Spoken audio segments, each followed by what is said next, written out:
नजारा बघा किती भारी दिसतो. मस्त आता आभाळ आलेलं आहे, ढग दाटून आलेत वर, त्यामुळे ऊन कमी झालंय थोडंसं. इथं करवंद दिसलेत, हे बघा करवंद एक नंबरच, नाद नाद खुळा.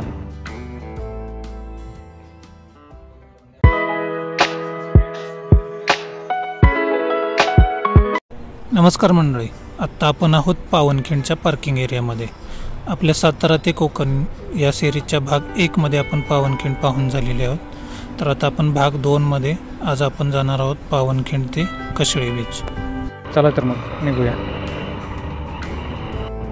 तर आपण आता पावनखिंडीमधून आतून आलो आहे, पुन्हा पांढरे पाणी या स्टॉपजवळ, आणि आता आपण राईट साईडला जाणार आहोत. खाली हा रस्ता सरळ जातोय अनुस्कुरा घाटातून राजापूरला.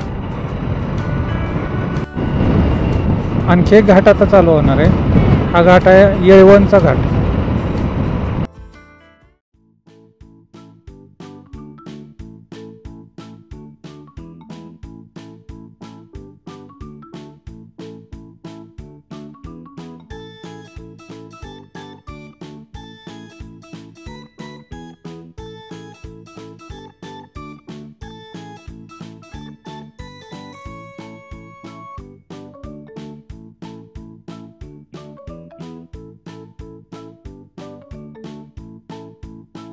सकाळपासून आपलं आतापर्यंत 140 किलोमीटर अंतर आपण पार केलं.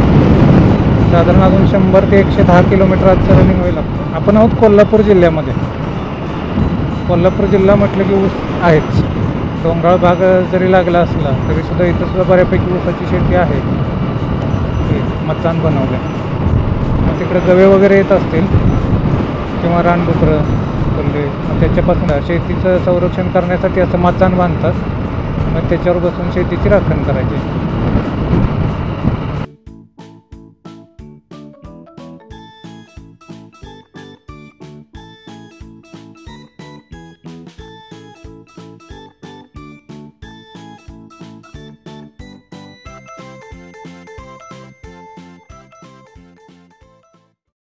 आता आपण आहोत अनुस्कुरा घाटाच्या टॉपवर, आणि खालील नजारा बघा किती भारी दिसतोय. खाली आहे ते अर्जुना नदीवरचा डॅम. कसा वाटतोय घाट? एक नंबर ना. आपण डायरेक्ट जाणार आहोत कशेळीला, कारण तिघींना सुद्धा आधी बीच बघायचं आहे. मग ते बीचच्या आधी आपल्याला राहण्याची सोय फिक्स करावी लागेल. तिथं जाऊन फ्रेश होऊन मग आपण बीचला जाणार आहोत. आणि सनसेट आपला उकायला नको आहे, त्यामुळे आपण गडबड करून आधी कशेळीला जाणार आहोत. ओनी 24, पाचल 30, पांगरी 6. ओनी 24 म्हणजे आपला मुंबई गोवा हायवे मला वाटतं 24 किलोमीटर आहे इथून. आठवडा बाजार दिसतो या गावचा. दुकानं तर सगळी थाटलेली आहेत. गावच्या आठवड्या बाजार म्हटलं की शक्यतो 5च्या पुढेच गर्दी होते जास्त, 4-5 नंतरच. घरं बघा किती सुंदर आहेत, सगळी उतरत्या छपरांची घरं, कौलारू घरं, खूप छान मस्त आहे. समोर आपल्याला मुंबई गोवा हायवे दिसतोय. राजापूर इथून लेफ्टला 13 किलोमीटर, रत्नागिरी राईटला 60 किलोमीटर. ओके, पणजी मुंबई.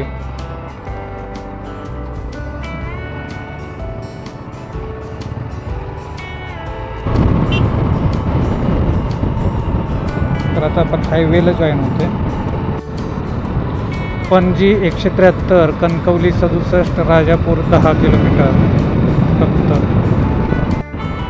मस्त आता आभाळ आलेलं आहे, ढग दाटून आलेत वर, त्यामुळे ऊन कमी झालं आहे थोडंसं. आणि आता ह्या हायवेला अजून 9 किलोमीटर आपण सरळ जाणार आहे, आणि तिथून मग राईट घेऊन कशेळी बीच.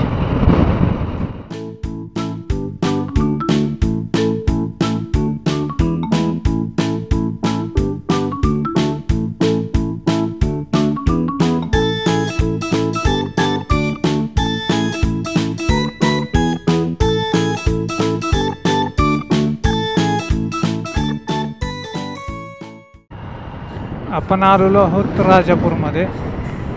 राजापूरमध्ये न थांबता तर डायरेक्ट कशेळीला जाणार आहोत. आपण आता राजापूरमधून कशेळीला निघालो आहे, आणि बघताय रस्त्याच्या दोन्ही बाजूला आंब्यांच्या बागा आहेत. ही मस्त आहे बाग, एक नंबर, लय भारी बाग आहे.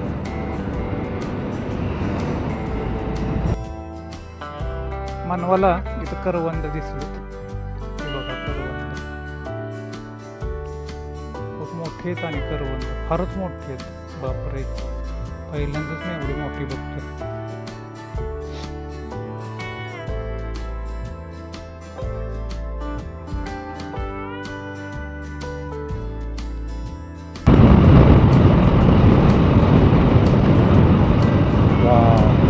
आंब्याची बाग बघा, झाडं किती मस्त आहेत आंब्याची, एक नंबरच.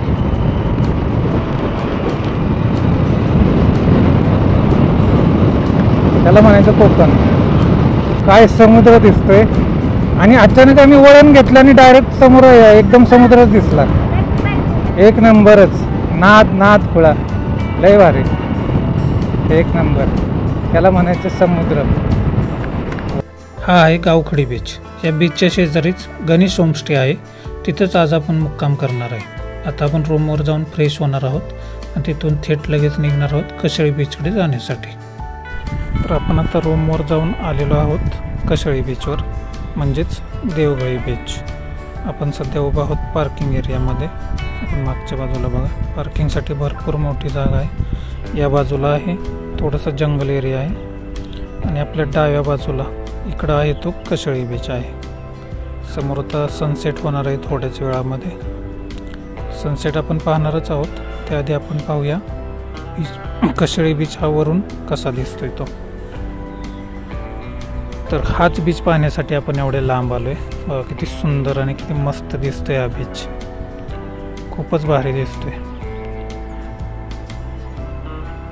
तर आपण हा वरूनच पाहणार आहोत, कारण खालच्यापेक्षा वरूनच छान दिसेल असं वाटतंय. इकडनं अशा ह्या पायऱ्या आहेत खाली जाण्यासाठी. खाली एखाद्या पॉईंटप्रमाणे बांधलेलं आहे, तिथं रेलिंग वगैरे लावले, तिथं उभं राहून सुद्धा आपण खाली जाऊन बीच पाहू शकतो.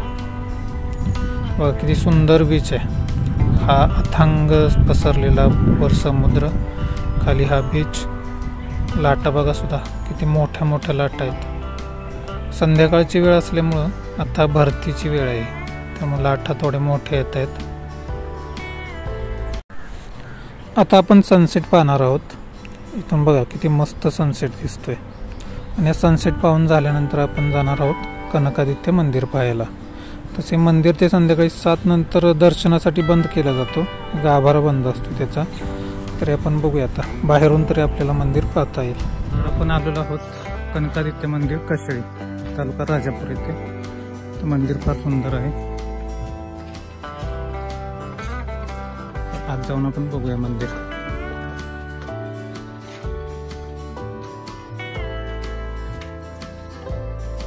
तर हा आहे मंदिर परिसर, खूप प्रशस्त आणि मोठं मंदिर आहे, अतिशय छान आहे. हा आहे सभामंडप. सभामंडप पूर्णपणे लाकडामध्ये बनवलेला आहे. वरती बघू शकतो आपण, हे काचेचे छोटे छोटे झुंबर आहेत. ही लाकडी कमान आहे, कमानावरची नक्षीकाम बघा किती बारीक आहे. हे आहेत काचेचे झुंबर, त्याला काचेचे झुंबर आहेत. सूर्यास्त झाल्यामुळे मंदिर बंद आहे.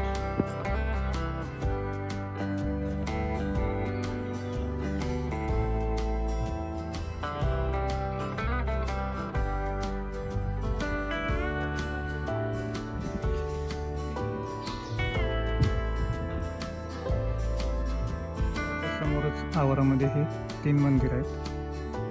हे एक आहे, हे दुसरं आहे, हे तिसरं आहे. मंदिराच्या एका बाजूला एक जुनी पूर्ण दगडी बांधकामातील विहीर आहे. विहीर अजूनही स्वच्छ आणि चालू स्थितीत आहे. विहिरीच्या शेजारीच जुन्या काळी विहिरीतून पाणी काढण्यासाठी जे साधन वापरलं जायचं ते आजही चालू स्थितीमध्ये दिसून येते. हा ब्लॉग आता आपण इथंच संपवतोय. पुन्हा भेटूया आपल्या सातारा ते कोकण भाग 3 मध्ये. भाग 3 मध्ये आपण रत्नागिरी जवळचा एक सुंदर असा बीच आहे गावखडी बीच, तो बीच आपण पाहणार आहोत.